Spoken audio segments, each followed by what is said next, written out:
Oke, jadi hari ini kita untuk fisika SMP kelas 8 akan membahas tentang usaha dan pesawat sederhana. Nah, di subbab pertama kita akan membahas tentang usaha, jadi di dalamnya ada pengertian usaha sama hubungan usaha dan energi. Oke, di sini pengertian usaha.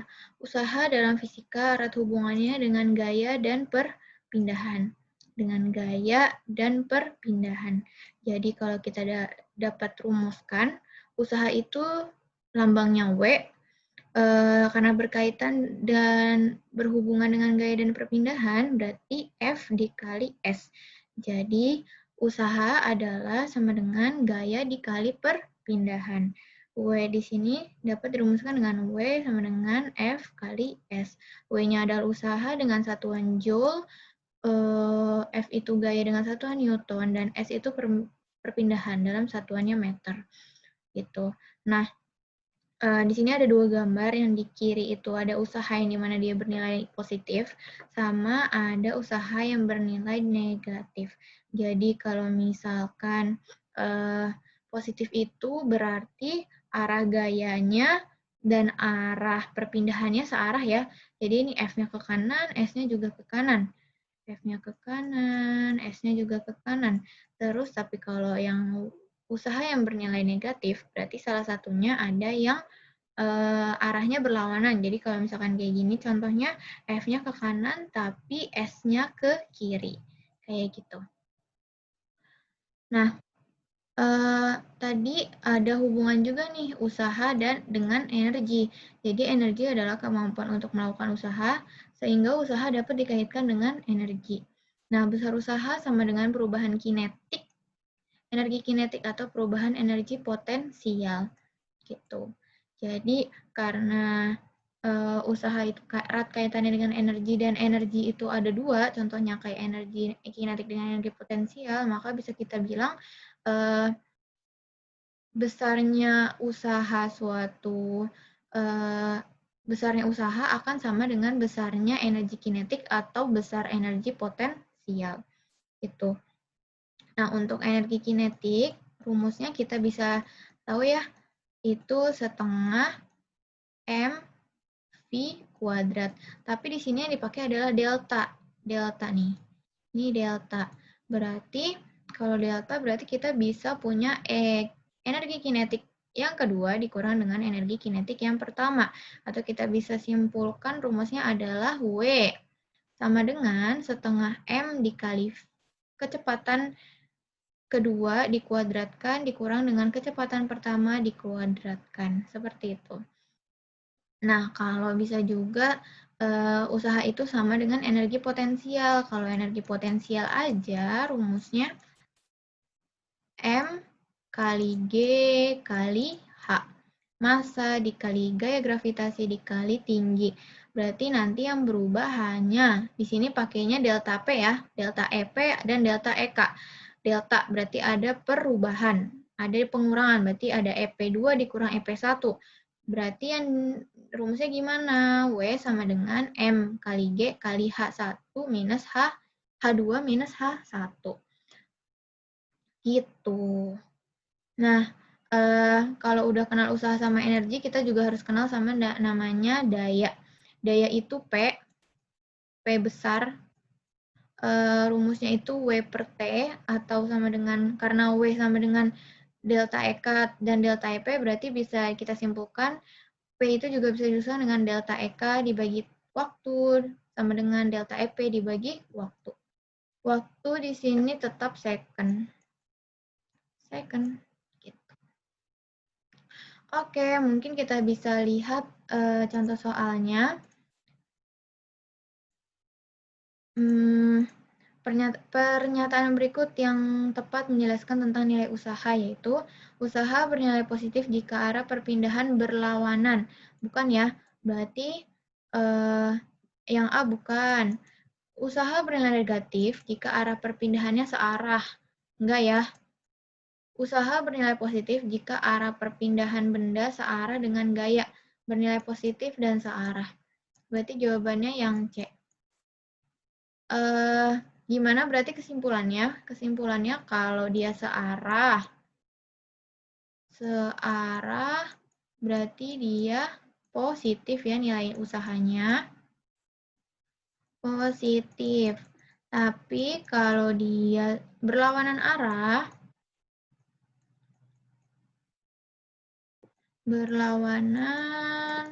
berti negatif.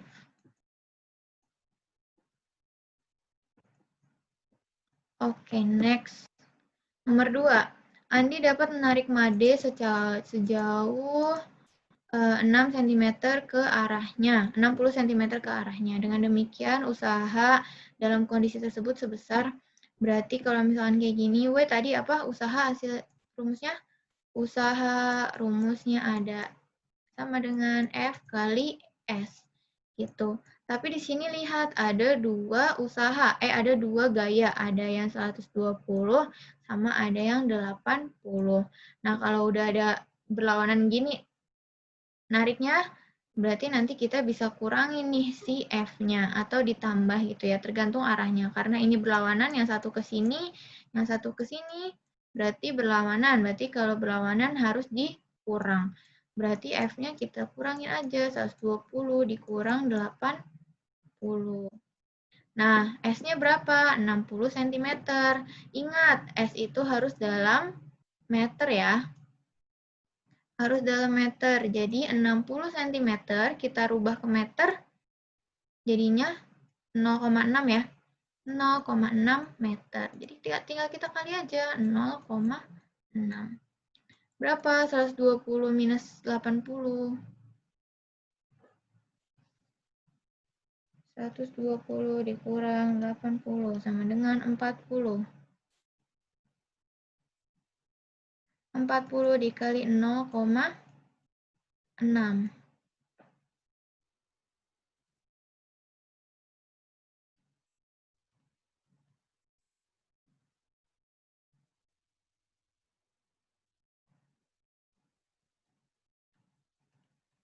Jawabannya adalah 24 Joule. 24 Joule. Jawabannya yang B. Seperti itu. Terus soal nomor 3, Budi melempar bola dengan kelajuan awal.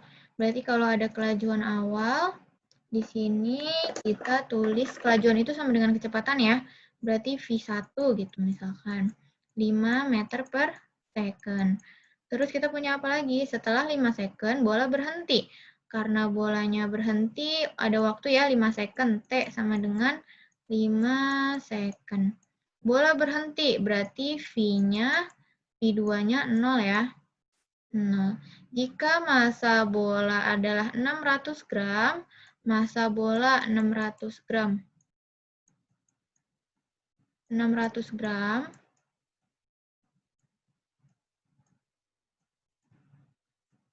Daya yang dilakukan saat Budi melempar bola sebesar, berarti daya.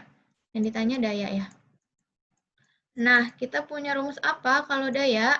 P sama dengan, karena di sini ada kelajuan, berarti kalau udah ada kelajuan kita pakainya EK ya, energi kinetik gitu. Tapi kalau nanti misalkan diketahuinya adalah tinggi, berarti kita pakainya EP gitu. Karena di sini kelajuan atau kecepatan, berarti kita pakainya EK, berarti delta EK dikurang dengan per T gitu ya. Nah, kita punya rumus EK juga, berarti EK sama dengan setengah M V2 dikurang V1 bagi 2. Akar 2. Sorry. Pangkat 2. Hapus ya. Sini. Terus udah kayak gini, berarti kita tinggal masukin nih. M kita punya. Tapi dalam bentuk gram. Ingat, harus dalam kilogram. Harus dalam kilogram nih.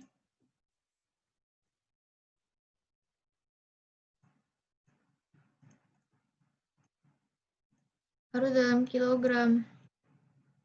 Gimana? Berarti kita tinggal naik ya. Dari gram ke kilogram dibagi 1000 berarti 0,6 kilogram. Itu. Berarti tinggal dimasukin aja. Setengah dikali 0,6 dikali berapa V2-nya? 0 pangkat 2 ya. 0 pangkat 2 dikurang dengan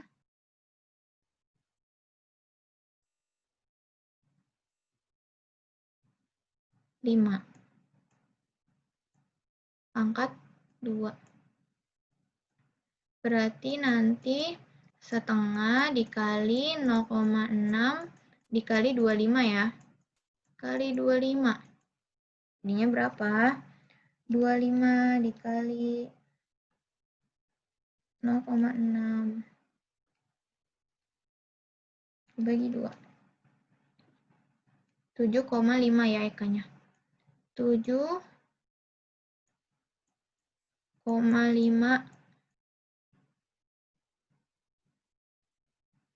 Joule karena energi. Berarti nanti tinggal dibagi waktu. 7,5 dibagi 5. Berarti 1,5. Nggak ada ya.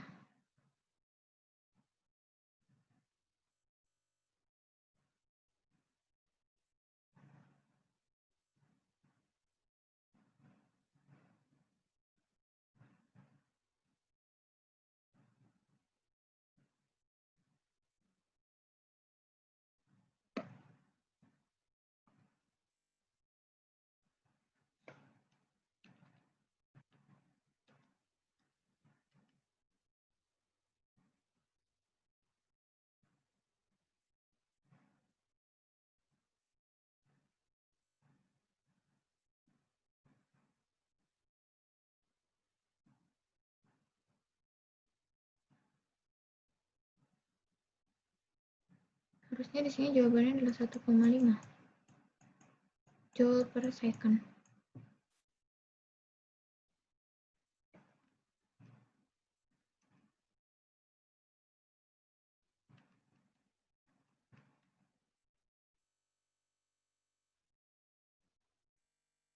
Ya, jawabannya 1,5 ya. Tidak ada jawabannya. Paling mendekati aja ini. Oke. Next. Nah, Helmi mendorong meja sehingga berpindah pada seperti gambar berikut. Usaha yang dilakukan Helmi. Berarti di sini ada F ya, kita tahu kalau udah Newton belakangnya, berarti kita punya F sama dengan 120 Newton. Terus S-nya ada 6 meter. Udah nggak ada yang perlu dirubah lagi ya, karena udah sesuai satuan internasional. Yang 1 Newton, yang 1 meter. Berarti kita tinggal cari W sama dengan F kali S. F-nya 120 dikali 6. Jadi hasilnya 720 Joule. Jawabannya yang B. Kita next aja ya. Nah, terus selanjutnya ada pesawat sederhana. Kalau kita masuk ke subbab pesawat sederhana, berarti kita harus tahu nih jenis-jenis pesawat sederhana itu ada apa aja. Nah, jenis pesawat sederhana yang pertama itu ada tuas. Jadi tuas itu untuk memudahkan usaha dengan cara menggandakan gaya kuasa dan mengubah arah gaya. Nah, tuas itu ada 3 golongan, ada yang golongan 1, golongan 2, dan golongan 3. Bedanya di mana? Kalau kita lihat aja titik tumpunya.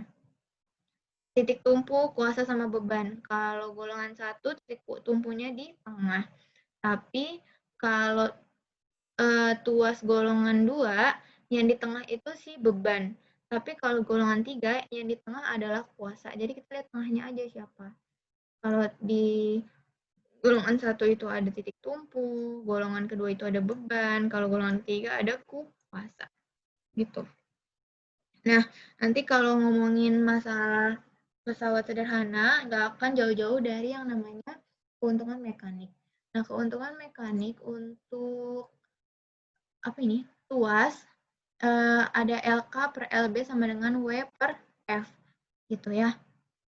Jadi kalau LK itu lengan beban, berarti kita lihat dulu bebannya di mana. Berarti beban itu jarak dari lengan beban itu jarak dari beban ke titik tumpu. Kalau lengan kuasa berarti jarak dari kuasa ke titik tumpu gitu. W itu adalah besar dari bebannya dan F itu adalah kuasanya. Nanti kalau dijadikan rumus lagi, W kali LB sama dengan F kali LK. Ya. Dari mana? Tinggal kali silang aja. Gitu. LB dikali W, ya kan? Betul? F dikali LK, gitu. Untuk W dan F, satuannya adalah Newton. Dilihat dulu, berarti nanti kalau ngerjain soal, lengan beban dan lengan kuasanya adalah meter. Nah, yang kedua jenis yang kedua adalah bidang miring. Nah, bidang miring itu adalah bidang datar yang diletakkan secara miring atau membentuk sudut tertentu sehingga memudahkan gerak benda. Gitu. Nah, gambarnya kayak gini. Bidang miring biasanya ada F-nya, ada kuasanya, ada bebannya juga, terus ada sisi miringnya, panjang lintasan sama tingginya, gitu ya. Tinggi dia naruh itunya tuh berapa? Gitu. Naruh si bidang miringnya. Nah, ini kalau keuntungan mekaniknya itu ada W per F sama dengan S per H. Berarti nanti kalau dijadikan rumus lagi tinggal kali silang aja, berarti W kali H sama dengan F kali S. Kayak gitu. Nah, KM itu berarti keuntungan mekanik, terus W itu berarti berat satuannya Newton, gaya juga satuannya Newton. S itu panjang satuannya meter, H itu tinggi satuannya meter. Nah, terus ada roda bergandar yang ketiga.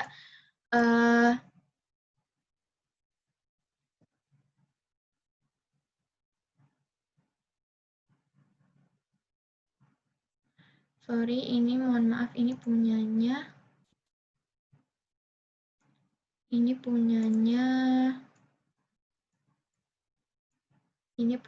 bidang miring ya. Bidang miring. Aku salah masukin. Ini punyanya bidang miring. Kalau untuk roda bergandar,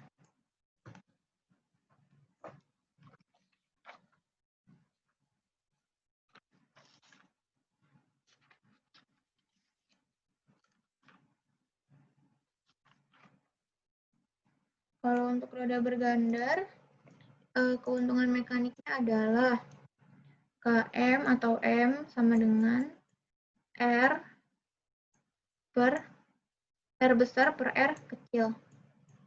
R besar itu jari-jari roda, berarti jari-jari roda yang ini yang besar nih. R jari-jari roda, satuannya M. Kalau R kecil, jari-jari gandar.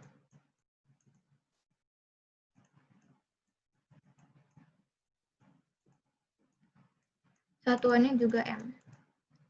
Berarti ini. Itu. Next. Terus ada jenis-jenis pesawat sederhana yang selanjutnya adalah katrol. Katrol itu nanti dibagi menjadi 3. Ada katrol tetap, katrol bergerak, dan katrol majemuk. Jadi kalau katrol tetap itu dia U-nya ke bawah, lihat ya. Arahnya tuh ke bawah nih U-nya. Dia katrol tetap. Berarti keuntungan mekaniknya juga beda-beda nih nanti di setiap jenis katrol. Kalau keuntungan mekanik dari katrol tetap adalah 1 W per F. Terus kalau untuk katrol bergerak, dia ke atas ya, U-nya ke atas, gitu. Berarti keuntungan mekaniknya adalah 2. Tuh. W per F sama dengan W per 0,5 W sama dengan 2. Ya.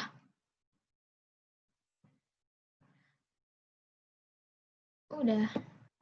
Ini contoh soalnya nanti akan kita bahas di pertemuan selanjutnya. Terima kasih.